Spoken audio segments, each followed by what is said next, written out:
If you need to activate a VPN on your iPhone and the option appears blocked or doesn't work properly, this method will solve the problem quickly and easily. To begin with, as you can see, the iPhone's VPN settings are empty. Today, we're not going to set it up manually, since doing it that way often causes many errors and connection issues.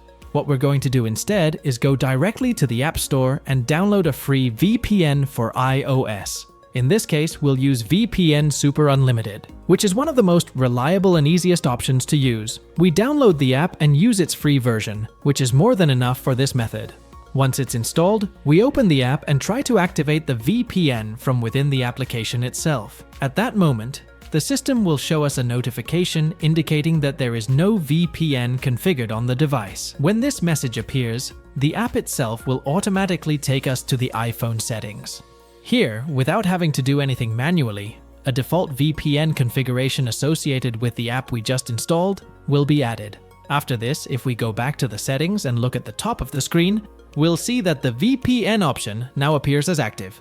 From now on, just by tapping that switch, we'll be able to turn the VPN on or off easily whenever we need it. As you can see, it's a very simple method. It doesn't require complicated configurations, and it works even when the VPN option was previously blocked.